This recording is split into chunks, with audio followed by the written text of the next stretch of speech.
রাষ্ট্রীয় ক্ষমতা কারে বলে? নবীজি মদিনায় আসলেন, রাষ্ট্রীয় ক্ষমতা চাইলেন আল্লাহর কাছে, আল্লাহ দিছিলেন না দেন নাই? রসুল এখন প্রেসিডেন্ট কিনা? রসুল্লাহ এখন প্রেসিডেন্ট। যে রসুল একা এসেছিলেন মক্কা থেকে একজন সাথী সঙ্গে করে, সেই নবী আজ 10,000 সৈন্য নিয়ে চললেন মদিনা আল মুনাওয়ারা থেকে মক্কা মুকাররমায়। কত লোক সাথে? 10,000। মক্কা শরীফে পৌঁছে গিয়ে সাহাবায়ে কেরামদেরকে বললেন, পায়খানা বানাও কম, চুলা বানাও বেশি। যুদ্ধ একটা কৌশল, এবং বৃদ্ধ পক্ষকে ঘাবড়ে দেওয়া, এটি হলো যুদ্ধের কৌশল। বললেন চুলা বানাও বেশি, পায়খানা বানাও কম। আবু সুফিয়ান গোয়েন্দা বিভাগের লোক পাঠাইলো, শুনলাম মোহাম্মদ আসছে সাল্লাল্লাহু আলাইহি ওয়াসাল্লাম, দেখো তো কত লোক নিয়ে আসছে। গেছে দেখতে, সকালের আগে তারা ফিরে আসছে, এসে বলছে আবু সুফিয়ান, সৈন্য যে কত তার গণব কি, চুলা যে কত তাই গুনে কুল পাই নাই। আবু সুফিয়ান ভীষণ খেপে গেল, বেকুব কোথাকার, গুনতে পাঠাইলাম, মানুষ গুনে আসছে চুলা।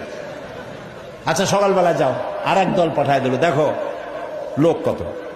এখন নবীজি বলেছেন পায়খানা বানাও কম। 10,000 মানুষ, পায়খানা প্রয়োজন অনুযায়ী কম। এখন প্রত্যেকটা পায়খানার সামনে লাইন হয়ে গেছে না, বিরাট বিরাট লাইন। অনেকক্ষণ দাঁড়ায় থেকে ওরা ফিরে এসে বলছে, আবু সুফিয়ান মানুষ গুনবো কি, পায়খানার সামনে যে লাইন, ওই লাইন গুনে খুলে পারি। আবু সুফিয়ান রাগ করলো, ঠিক আছে আমি নিজে যাই।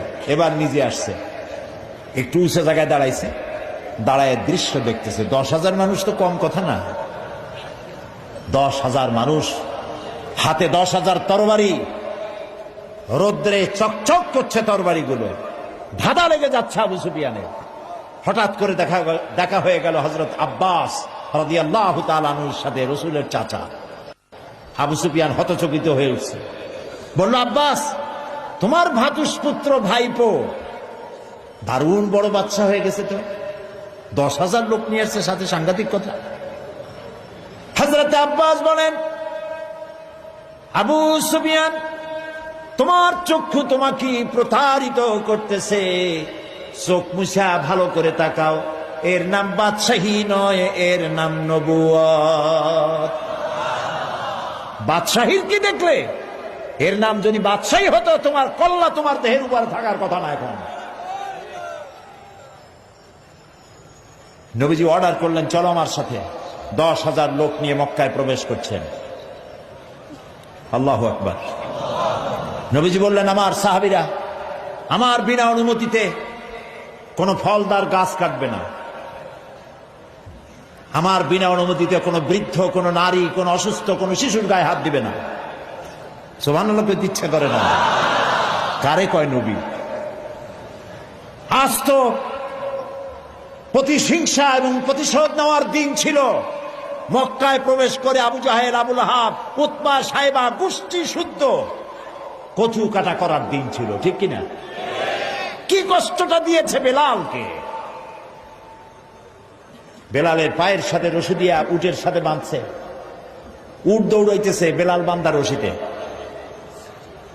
মরুভূমির ভিতর থেকে ছুটছে, বেলালের পিঠের চামড়া, মাথার চামড়া ছিঁড়ে যাচ্ছে, গোশত বেরিয়ে যাচ্ছে, রক্তাক্ত হয়ে যাচ্ছে। উট হাঁপায় গেছে, আর দৌড়াতে পারে না। হযরত সুবাইয়াকে শহীদ করেছে, খাব্বাবকে মেরেছে, খোবায়েবকে মেরেছে, জ্বলন্ত আগুনের আংটার উপরে চিৎ করে শোয়া রেখেছে জীবিত মানুষ। 3টি বছর শিয়াবে আবি তালেবের মধ্যে আটকায় রাখছে।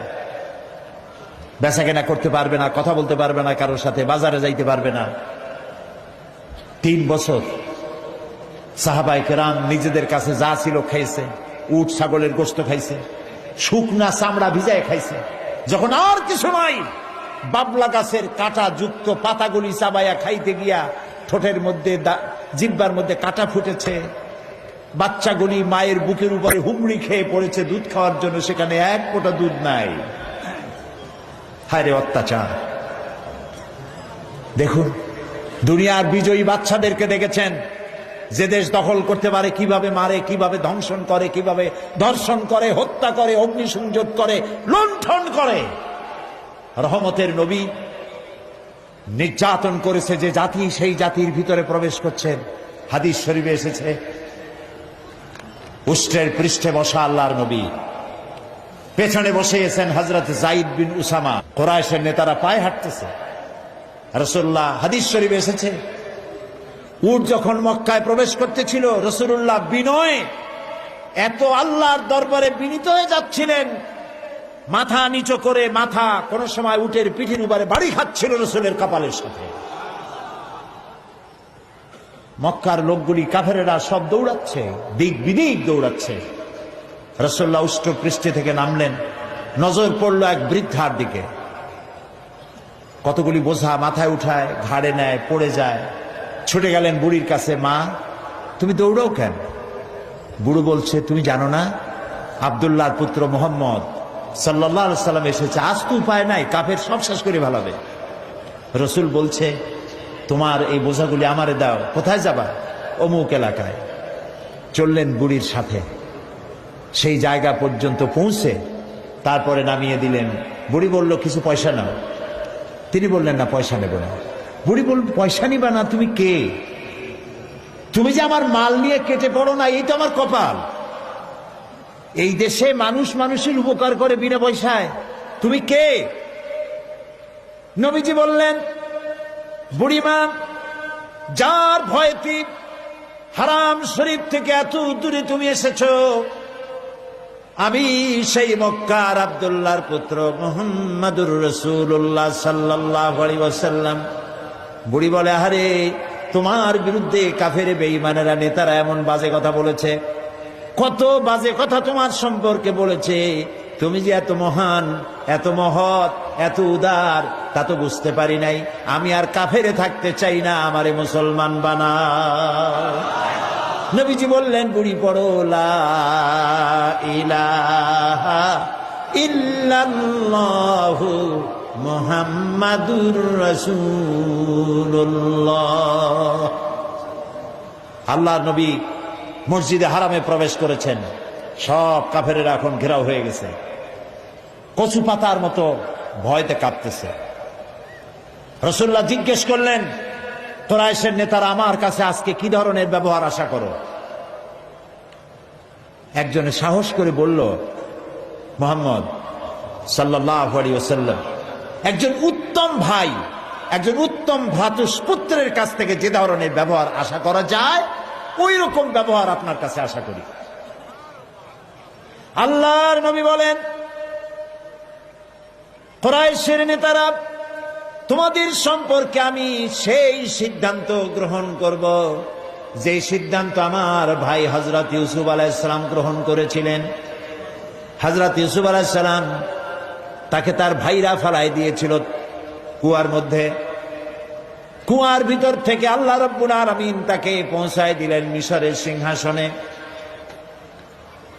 কেনানে অভাব লেগেছে, কেনান থেকেই 11 ভাই সাহায্য নেওয়ার জন্য মিশরে গেছেন।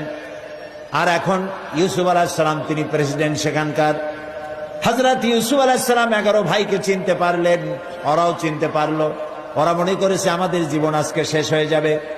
হযরত ইউসুফ আলাইহিস সালাম তাদেরকে যে কথা বলেছিলেন, আল্লাহ নবী বলেন, সেই কথাই তোমাদের বলবো, যেটা কোরআন শরীফে আল্লাহ রাব্বুল আলামিন কোট করেছেন, লা তাসরিবা আলাইকুমুল ইয়াউম।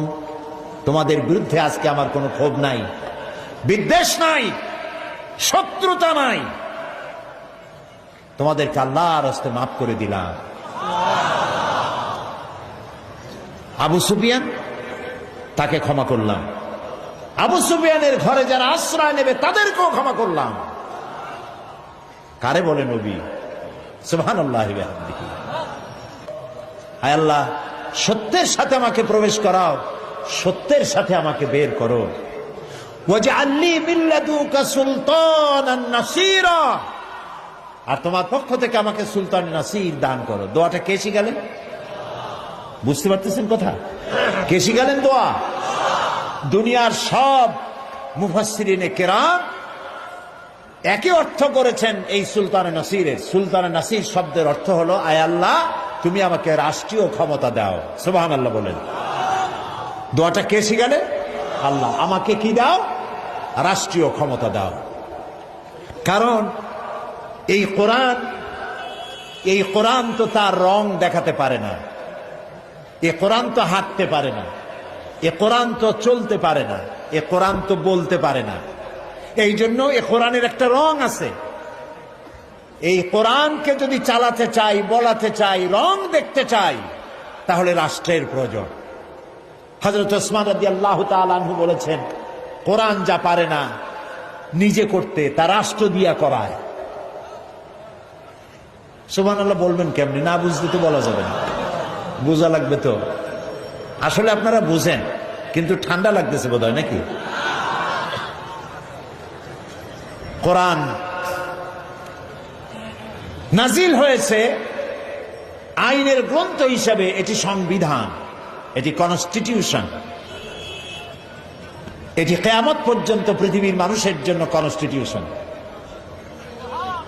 এই আইন আল্লাহ তাআলা দিলেন। আপনারা লক্ষ্য করুন, যেই কাবা ঘরের মধ্যে 360টা মূর্তি ছিল, কয়টা ছিল মূর্তি? বলেন জোরে। আর রাসূলুল্লাহ নবুয়তের জীবনে মক্কায় ছিলেন কত বছর? 13 বছর। মূর্তি কি একটা সরাইতে পারছেন? পেরেছেন? পারেন না। এবার দেখেন ক্ষমতা কারে বলে।